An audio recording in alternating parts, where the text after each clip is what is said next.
Hi everyone, நான் சொன்ன மாதிரி 11th போர்ஷன் ஆரம்பிக்கிறேன். ஸோ ஃபர்ஸ்ட் டாபிக் நம்ம எதை கவர் பண்ண போகிறோம் அப்படின்னா பேசிக்ஸ் ஆஃப் கெமிஸ்ட்ரி தான் எடுத்திருக்கேன். ஸோ ஃபர்ஸ்ட் லெசன் தான் நான் எடுத்திருக்கேன். ஸோ ஃபர்ஸ்ட் எடுத்திருக்கிறது என்னன்னா law of chemical combination. So law of chemical combination அப்படிங்கிறது என்ன, எதுக்கு வந்துச்சு அப்படின்னு பார்த்தோம்னா ஃபர்ஸ்ட் கெமிஸ்ட்ரி ஒரு சப்ஜெக்ட் உருவாகிறப்ப ஸோ ஃபர்ஸ்ட் லாஸ் அப்படிங்கிறது ஒரு டெஃபினேஷன் செட் ஆஃப் ரூல்ஸ் கொடுக்கணும் அப்படின்னு நினைச்சாங்க. ஸோ அந்த ரூல்ஸ் கொடுக்கறதுக்கு வேண்டி தான் ஃபர்ஸ்ட் கெமிஸ்ட்ரியில் உருவான லாவே லா ஆஃப் கெமிக்கல் காம்பினேஷன் அப்படின்னு சொல்லலாம்.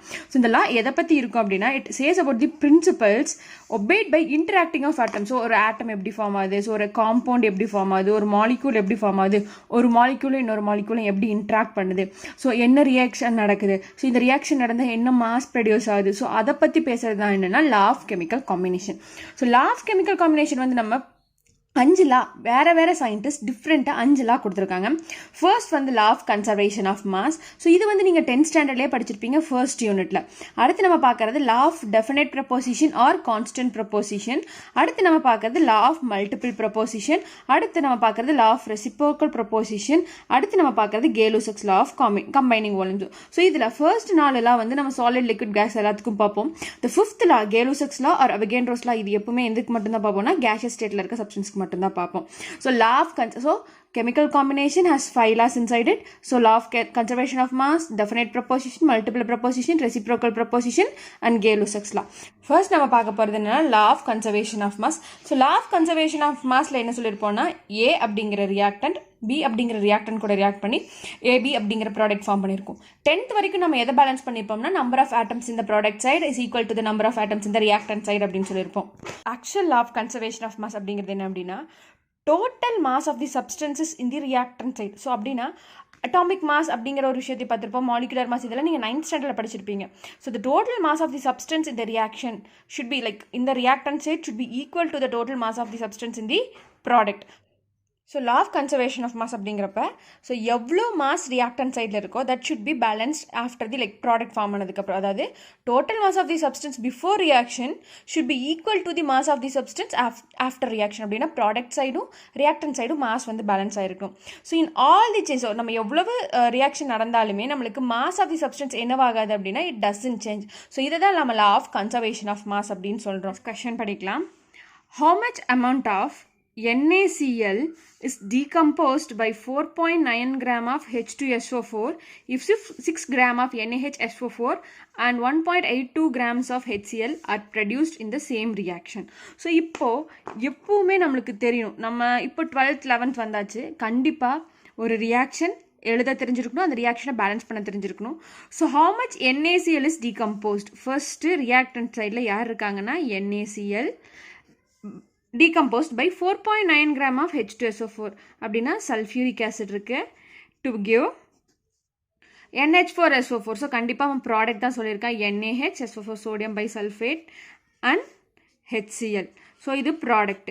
ஸோ இப்போ இதோட அமௌண்ட் எழுதலாமா? ஸோ அமௌண்ட்னா ஃபர்ஸ்ட் என்ன ஹவு மச் அமௌண்ட் ஆஃப் NaClன்னு கேட்டிருக்கா, அதை நம்ம எக்ஸ்னு மென்ஷன் பண்ணிக்கலாமா? ஸோ H2SO4 எவ்வளோ கிராம் இருக்குங்க? 4.9 கிராம். அடுத்தது சோடியம் பைசல்ஃபேட் எவ்வளோ இருக்குது? 6 grams of sodium bisulphate and 1.825 grams of HCl.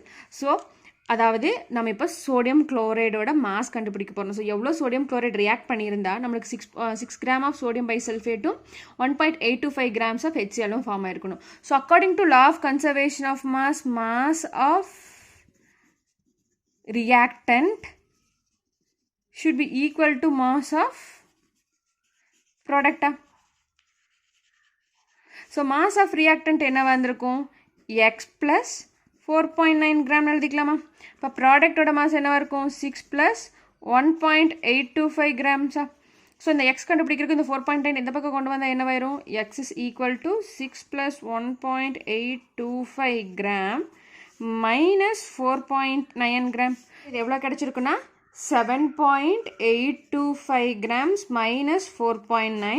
So அப்போ எக்ஸோட வேல்யூ என்னவா இருந்திருக்கும் அப்படின்னா இட் வில் பி 2.925 grams. அப்படின்னா என்ன அர்த்தம்னா so 2.925 grams of sodium chloride reacts to give 6 grams of sodium bisulfate plus 1.825 grams of hydrochloric acid. So law of conservation of mass பொறுத்தளவுக்கு amount of like mass of reactant should be equal to the mass of product. So sometimes என்ன பண்ணலாம் அப்படின்னா இந்த மாதிரி equation கொடுத்துட்டு verify it is whether it is obeying law of conservation of mass, இது law of conservation of mass obey பண்ணுதா இல்லையா அப்படிங்கிறத கூட நம்மளுக்கு செக் பண்ண சொல்லியிருக்கலாம். ஸோ அடுத்து நம்ம பார்க்க போகிறது லா ஆஃப் கான்ஸ்டன்ட் ப்ரொபோசிஷன். இந்த தியரியும் சொன்னது வந்து ப்ரௌஸ்ட். ஸோ இவர் என்ன சொல்லியிருப்பார் அப்படின்னா, ஸோ எப்போல்லாம் ஒரு ஆட்டம், ஸோ ஏங்கிற ஆட்டம் எப்போல்லாம் பிங்கிற ஆட்டம் கூட கம்பைன் ஆகி ஏபிங்கிற காம்பவுண்டை ஃபார்ம் பண்ணுதோ அது ஒரு ஃபிக்ஸ்டு ரேஷியோவில் தான் அந்த காம்பவுண்ட் ஃபார்ம் பண்ணும். ஸோ எந்த ரியாக்ஷன் மெத்தட் வேணாலும் எடுத்துக்கலாம், ஸோ எந்த எக்ஸ்பெரிமெண்டல் மெத்தட் வேணாலும் எடுத்துக்கலாம். ஆனால் எப்படி அவங்க எடுத்துட்டாலுமே அவங்க கம்பைன் ஆகிற ரேஷியோ எப்படி இருக்கும்னா இட் வில் பி டெஃபினைட், அது வந்து ஒரு ஃபிக்ஸ்டு ப்ரொபோசிஷனாக தான் இருக்கும் அப்படின்னு சொல்கிறாங்க. So in constant proposition of a chemical substances the elements are always present in definite ratio. Definite ratio na fixed ratio. For example water, தண்ணி எடுத்துட்டோம் அப்படின்னா அது ரெயின் வாட்டராக இருந்தாலும் H2O தான் இருக்குது, வீட்டில் யூஸ் பண்ணி கீழே ஊற்றுற தண்ணியாக இருந்தாலும் H2O தான் இருக்குது, அது சி வாட்டராக இருந்தாலும் H2O தான் இருக்குது. ஸோ வாட்டர் அப்படின்னா அதோட ப்ரொபோசிஷன் 2 ஹைட்ரஜனுக்கு 1 ஆக்சிஜன். ஸோ இது எதை வச்சு இந்த ப்ரொபோசிஷன் சொல்லுவாங்க அப்படின்னா it is set by the mass. So mass அப்படிங்கிறது என்னது, ஃபார் எக்ஸாம்பிள் H2O எடுத்துக்கிறேன்னு வச்சுக்கோங்களேன். ஹைட்ரஜனோட அட்டாமிக் மாஸ் எவ்வளவு, இங்கே எவ்வளோ ஹைட்ரஜன் ஆட்டம் இருக்குது, 2 ஹைட்ரஜன் ஆட்டம் இருக்குது, 2. mass of one hydrogen atom is 1, 2. So oxygen atom எவ்வளோ இருக்குது, இங்கே 1 இருக்குது. ஸோ 1 ஒரு ஆக்சிஜன் வெயிட் வந்து 16. ஸோ இது வந்து 16. ஸோ இதோட ரேஷியோ எடுத்து பார்த்தோம் அப்படின்னா it is will be 2:16. So இதை கேன்சல் பண்ணி பார்த்தோன்னா என்ன கிடைக்கும், 1:8. So it combines with a ratio of mass by 1:8. So இதை தான் நம்ம என்னென்னு சொல்லுவோம்னா மாஸ் ரேஷியோ அப்படின்னு சொல்லுவோம். So law of definite proposition என்ன அப்படின்னா, so whatever may be the experimental method of preparation always elements combine to form a compound by a fixed proportion by mass. So இந்த மாஸ்ங்கிறதா இதில் keyword. So first நம்ம இப்போ ஒரு example பார்ப்போம். Copper oxide was prepared by 2 different method. So நம்ம என்ன பண்ணுறோன்னா 2 different methodology எடுத்துக்கிறோம். காப்பர் ஆக்சைடு ப்ரிப்பேர் பண்ணுறாங்க. ஒரு கேஸில் காப்பரோட வெயிட் வந்து 1.75 கிராம்ஸ், அதாவது காப்பர் ஆக்சைடு ஃபார்ம் ஆயிருக்கிறது 2.9 கிராம்ஸ். இன்னொரு கேஸில் காப்பரோட வெயிட் வந்து 1.4 கிராம், ஃபார்ம் ஆயிருக்கிற காப்பர் ஆக்சைடோட வெயிட் வந்து 1.43 gram. Show the law of constant proposition அப்படின்னு கேட்டிருக்கிறாங்க.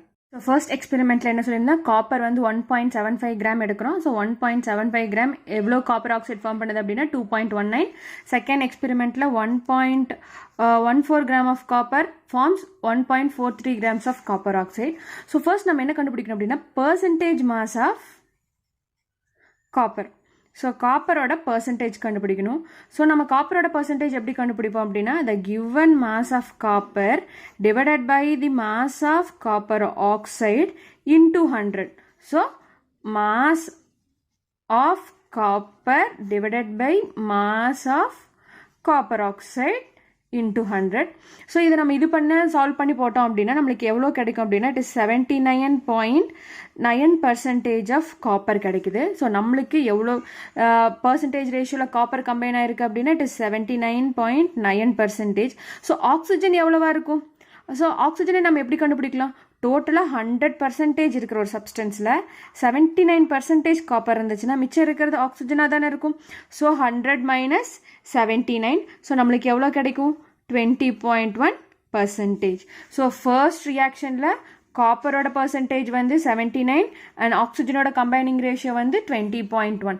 ஸோ அடுத்து இது பார்த்தோம் அப்படின்னா அதே தான், the mass percentage of copper is equal to 1.14 gram of copper divided by the total mass of copper oxide into 100. So அதுக்கப்புறம் நமக்கு என்ன கிடைக்கும், ஸோ இதை நம்ம டிவைட் பண்ணி சால்வ் பண்ணோம் அப்படின்னா இதோட பர்சன்டேஜ் எவ்வளோ கிடைக்குதுன்னா 79.7% of copper has been present in copper oxide. So அப்போ ஆக்சிஜனோட ரேஷியோ எப்படி நம்ம கண்டுபிடிப்போம், ஸோ ஆக்சிஜனோட ரேஷியோ எப்படி கண்டுபிடிப்போம், இட்ஸ் நத்திங் பட் 100% ஆஃப் இருக்கிற ஒரு காம்பவுண்டில் 79.7% காப்பர் இருக்குது அப்படின்னா மிச்சம் இருக்கிறது ஆக்சிஜனாக தான் இருக்கும். It is 20.3%. ஸோ அதாவது அரௌண்ட் 20ல் ரெண்டுமே கிடைக்குது. ஸோ ஆக்சிஜனோட ரேஷியோ 2 எக்ஸ்பெரிமெண்டல் மெத்தட்லேயும் காப்பர் வந்து 79, ஸோ நியர்லி 80. 2 எக்ஸ்பெரிமெண்டல் மெத்தட்லேயும் ஆக்சிஜனோட பர்சன்டேஜ் 20. ஸோ இது மாதிரி அதாவது வேறு வேறு மெத்தடாலஜியாக இருந்தாலும் கூட combining ratio of copper oxide எப்படி தான் இருக்குது, இட் இஸ் 80:20. இங்கேயும் 80:20 ரேஷியோவில் தான் காப்பரும் காப்பர் ஆக்சைடும் கம்பைன் ஆகுது. ஸோ இதுதான் நம்ம என்னென்னு சொல்லுவோம்னா law of definite proposition. Even the methodology might be different, the experimental technique might be different, but the combining percentage ratio is same by mass. So இதுக்கு நம்மளுக்கு லிமிடேஷன்ஸும் இருக்குது லா ஆஃப் டெஃபினைட் ப்ரொபோசிஷனுக்கு. ஸோ ஃபர்ஸ்ட் லிமிடேஷன் என்ன அப்படின்னா, it is nothing but the isotopes. So isotopes அப்படிங்கிறது என்ன? So like same atomic number different, அதாவது ஒரே எலமெண்ட் தான், ஆனால் அந்த எலமெண்ட்டோட மாஸ் வேரி ஆகுமா? ஸோ அந்த மாதிரி இருந்தால் நம்மளால் law of definite proposition obey பண்ண முடியுமா? கண்டிப்பாக ஒபே பண்ண முடியாது. ஏன்னா it obeys by the mass. So இங்கே கார்பனோட மாஸ் வந்து 12, இங்கே கார்பனோட மாஸ் வந்து 14. ஸோ இதோட கார்பன் டை ஆக்சைடு எடுத்துட்டோம் அப்படின்னா இதோட பர்சன்டேஜ் கண்டுபிடிக்கிறப்ப 12:32 இருக்கும். 12:32 அப்படின்னா இதோட பர்சன்டேஜ் நம்ம இது பண்ணோம் அப்படின்னா ரேஷியோ வந்து சிம்பிளிஃபை பண்ணோம் அப்படின்னா இட் இஸ் 33:18. அதே CO2ல இந்த கார்பன் ஐசோடோப்போட மாஸ் வந்து 14. ஸோ ஒரு கார்பன் ஆட்டம் இருக்குது, அதனால 14. 2 ஆக்சிஜன் ஆட்டம் இருக்குது, ஒரு ஆக்சிஜன் வெயிட் வந்து 16. அப்போ ரெண்டு எவ்வளோ இருக்கும்? 2 × 16, that is nothing but 32. So 14:32. மறுபடியும் இந்த ஃப்ராக்ஷன் இந்த ரேஷியோவை நம்ம சிம்பிளிஃபை பண்ணோன்னா வில் கெட் 7:16. ஸோ இதுவும் கார்பன் டை ஆக்சைடு தான், இதுவும் கார்பன் டை ஆக்சைடு தான். பட் ஐசோடோப் ஒன்று வந்து கார்பன் 12 ஐசோடோப்புது, இன்னொன்று வந்து கார்பன் 14 ஐசோடோப்புது. ஸோ இதில் இந்த ஐசோடோப்ஸ் எல்லாமே லா ஆஃப் டெஃபினைட் ப்ரொபோசிஷனை ஒபே பண்ணாது. அடுத்தது நம்ம பார்க்க போகிறது ஆர்கானிக் காம்பவுண்ட்ஸ். ஆர்கானிக் காம்பவுண்ட்ஸில் நம்ம அடிக்கடி பார்க்குற ஒரு விஷயம் என்னென்னா isomers. Isomers are the substance with same molecular formula. Molecular formula ஒரே மாதிரி இருக்கும், ஆனால் அவங்க ரெண்டு பேருமே வேறு வேறு காம்பவுண்டாக இருப்பாங்க, இல்லைன்னா ஸ்ட்ரக்சர் வேறு மாதிரி இருக்கும். ஸோ இதனால் இந்த மாதிரி ஏதாவது ஐசோமர்ஸ்க்குமே வந்து நம்மளால law of definite proposition work out பண்ண முடியாது. ஃபார் எக்ஸாம்பிள் நான் எத்தனால் எடுத்திருக்கேன். எத்தனாலோட ஃபார்முலா C2H5OH. ஸோ இதில் 2 கார்பன் இருக்குது, 2 கார்பன் இருக்குது, 6 ஹைட்ரஜன் இருக்குது, ஒரு ஆக்சிஜன் இருக்குது. ஸோ அதே மாதிரி மீத்தாக்சி மீத்தன் ஒரு இந்த இதுலேயும் பாருங்கள் எவ்வளோ இருக்குது அப்படின்னா 2 கார்பன், 6 ஹைட்ரஜன், ஒரு oxygen. So compound ratio, number of ஆட்டம்ஸோட ரேஷியோ ஒரே மாதிரி இருக்குது. பட் ஆனால் இது ஆல்கஹால், இது ஈத்தர். ஸோ இவங்க ரெண்டு பேர்த்துக்குமே என்ன அப்படின்னா லைக் டிஃப்ரென்ஸ் நிறையா இருக்குது. ஸோ இவனோட கெமிக்கல் ப்ராப்பர்ட்டி வேறு, இவனோட கெமிக்கல் ப்ராப்பர்ட்டி வேறு, பட் மாலிகுலர் நேச்சர் வந்து லைக் மாலிகுலர் ஃபார்முலா ஒன்று. ஸோ இதனால் நம்மளால் என்ன பண்ண முடியாது, இந்த மாதிரி இருக்க காம்பவுண்டுக்கும் நம்மளால் என்ன பண்ண முடியாது, law of definite proposition work out பண்ண முடியாது. அடுத்து நம்ம பார்க்குறது என்னென்னா law of multiple proposition. So இதை ப்ரப்போஸ் பண்ணவர் வந்து ஜான் டால்டன். டால்டன்ஸ் தியரி நம்மளுக்கு ஆல்ரெடி தெரியும். ஸோ ஜான் டால்டன் என்ன சொல்கிறாரு அப்படின்னா, சம்டைம்ஸ் நம்மளுக்கு ஒரு டவுட் வரலாம், அப்படின்னா எல்லா எலமெண்ட்டும் ஒரு டெஃபினைட் ப்ரொபோசிஷன் ரேஷியோவில் கம்பைன் ஆகுதுன்னா அப்போ carbon di oxide, carbon monoxide, நீங்கள் சொல்கிற மாதிரி எல்லாமே கார்பன் டை ஆக்சைடாக தான் இருந்திருக்கும், இல்லைன்னா எல்லாமே கார்பன் மோனோஆக்சைடாக தான் இருந்திருக்கணும். ஸோ அவங்க ஏன் இந்த லா ஒபே பண்ணல அப்படிங்கிறப்ப தான் நம்ம ஜான் டால்டன் திரும்பி ஒரு தியரி சொல்கிறாரு. It is nothing but law of multiple proposition. எப்போல்லாம் இந்த மாதிரி ஒரே மாதிரி இருக்கிற 2 எலமெண்ட் கம்பைன் ஆகி மோர் தேன் 1 காம்பவுண்ட் ஃபார்ம் பண்ணுதோ. So for example carbon oxygen, இதுலேயும் கார்பன் ஆக்சிஜன் ரெண்டுமே ஒரே மாதிரி ஒரே எலமெண்ட், அதாவது ஒரே எலமெண்ட்ஸ் தான் கம்பைன் ஆகுது. ஆனால் இது கார்பன் மோனாக்சைடு, இது கார்பன் டை ஆக்சைடு. ஸோ அவங்களோட காம்பவுண்ட், அவங்களோட physical property and chemical property எல்லாமே டிஃபர் ஆகும். ஸோ இந்த மாதிரி கார்பன் ஆக்சிஜன் இந்த மாதிரி கம்பைன் ஆகிறப்ப ஒரு எலமெண்ட்டோட மாஸ் வந்து கான்ஸ்டண்ட்டாக மெயின்டைன் பண்ணுவோம், இன்னொரு எலமெண்ட்டோட மாஸ் ரேஷியோ வந்து வேரி ஆகிட்டே இருக்கும். ஸோ அந்த மாதிரி இருந்துச்சு அப்படின்னா அதை நம்ம என்னென்னு சொல்லுவோம்னா law of multiple proposition. So for example water and hydrogen peroxide. So இங்கே மாஸ் ஆஃப் ஹைட்ரஜன் வந்து 2 கிராம், ஆக்சிஜன் வந்து 16. அதுவே இங்கே பார்த்தோம் அப்படின்னா இங்கேயும் ஹைட்ரஜன் 2, இங்கே வந்து 32 கிராம்ஸ், பிகாஸ் ஒரு ஆக்சிஜன் வெய்ஸ் 16 U. ஸோ இல்லைன்னா கிராம்ஸ் எடுத்துட்டிங்கனாலும் இல்லை மோல் ரேஷியோவில். ஸோ அடுத்தது 2 ஆக்சிஜன் என்னவாக இருக்கும், 2 × 16 it is nothing but 32 grams. So இப்போ பார்த்தீங்க அப்படின்னா ஸோ ஒன்றுல ஹைட்ரஜன் கான்ஸ்டண்ட்டாக இருக்குது, ஆனால் ஆக்சிஜனோட மாஸ் என்னவாயிட்டே இருக்குது, வேரி ஆகிட்டே இருக்குது. ஸோ இதை தான் நம்ம என்னென்னு சொல்கிறோம்னா law of multiple proposition. So இன்னொரு எக்ஸாம்பிள் வந்து நைட்ரஜனோட காம்பவுண்ட்ஸ், லைக் நைட்ரஜன் என்னென்னலாம் ஃபார்ம் பண்ணும், என்னென்ன காம்பவுண்ட்ஸ் எல்லாம் ஃபார்ம் பண்ணும் அப்படிங்கிறத பார்த்துருக்கோம். ஸோ அடுத்து நம்ம ஒரு ப்ராப்ளமுக்கு போவோம். ஸோ இதில் என்னென்னா H2O2, like oxygen and hydrogen are unknown mass to form 2 compounds of hydrogen content. So நம்மளுக்கு தெரியும் ஹைட்ரஜன் கண்டென்ட்னா H2O, H2O2 தான் இருக்கும் அப்படிங்கிறத நம்ம கெஸ் பண்ணுவோம். ஸோ ஆனால் இதோட மாஸ் ரேஷியோ எப்படி இருக்கும் அப்படிங்கிறத நம்ம பார்ப்போம். ஸோ இப்போ நம்ம ப்ராப்ளம்க்கு போவோம். ஸோ H2 and O2, அதாவது ஹைட்ரஜன் அண்ட் ஆக்சிஜன், அவங்க 2 பேரும் சேர்ந்து 2 புது காம்பவுண்ட்ஸ் ஃபார்ம் பண்ணுறாங்க. ஸோ நம்மளுக்கு ஆல்ரெடி தெரிஞ்சுக்காட்டி H2O and H2O2 கெஸ் பண்ணிக்கலாம். ஆனால் சப்போஸ் இது தெரியலனா கூட இவங்க என்ன ரேஷியோவில் கம்பைன் ஆகுறாங்க அப்படிங்கிறத வச்சு நம்மளால இதோட மாலிகுலர் ஃபார்முலா சொல்ல முடியும். அக்கார்டிங் டு த கொஸ்டின் ஒரு இதில் வந்து ஹைட்ரஜனோட ரேஷியோ எவ்வளோ இருக்குது அப்படின்னா 5.93, இன்னொரு இதில் ஹைட்ரஜனோட ரேஷியோ எவ்வளோ இருக்குது அப்படின்னா 11.2. ஸோ இதை வச்சு நம்ம எதோட ரேஷியோ கண்டுபிடிக்கணும் அப்படின்னா ஆக்சிஜனோட ரேஷியோ கண்டுபிடிக்கணும். எப்படி நம்ம ஆக்சிஜனோட ரேஷியோ கண்டுபிடிப்போம் அப்படின்னா 100 மைனஸ், ஸோ நம்மளுக்கு ஆல்ரெடி ஹைட்ரஜன் ஆக்சிஜன் மட்டும்தான் இருக்குது இந்த காம்பவுண்ட்லன்னு சொல்லிட்டாங்க. அப்படின்னா ஹைட்ரஜன் போக மிச்சம் இருக்கிறது என்னவா இருக்கலாம்? ஆக்சிஜனாக இருக்கலாமா? அப்போ 100 minus 5.93 will give me the percentage of oxygen. So அப்போ சப்ராக்ட் பண்ணால் எனக்கு எவ்வளோ கிடைக்கும்? So it is like 94.07% of oxygen. So ஒரு காம்பவுண்டில் 94% ஆஃப் ஆக்சிஜன் இருக்குது. இன்னொன்றில் எவ்வளோ இருக்குது? ஸோ 11.2% ஆஃப் ஹைட்ரஜன் இருக்குது. So 100 minus 11.2 gives me the remaining composition of oxygen. So that is nothing but 88.8% of oxygen இருக்குது.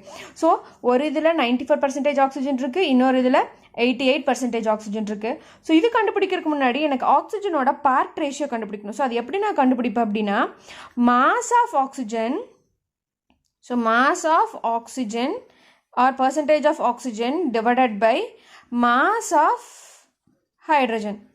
ஸோ அப்போ இங்கே மாஸ் பர்சன்டேஜாக எவ்வளோ இருக்குது? ஸோ ஆக்சிஜனோடது வந்து 94.07, ஹைட்ரஜன் எவ்வளோ இருக்குது? 5.93. ஸோ இதை நம்ம டிவைட் பண்ணோம்னா நம்மளுக்கு ஆன்சர் என்ன கிடைக்கும்? It is like 15.86 part of oxygen has been present in this first compound. ஒரு காம்பவுண்டில் இவ்வளவு ஆக்சிஜன் இருக்குன்னு பார்க்கலாம். அடுத்தது எதை பார்த்தோம்னா அதே மெத்தடில் தான். மாஸ் ஆஃப் ஆக்சிஜன் என்னது?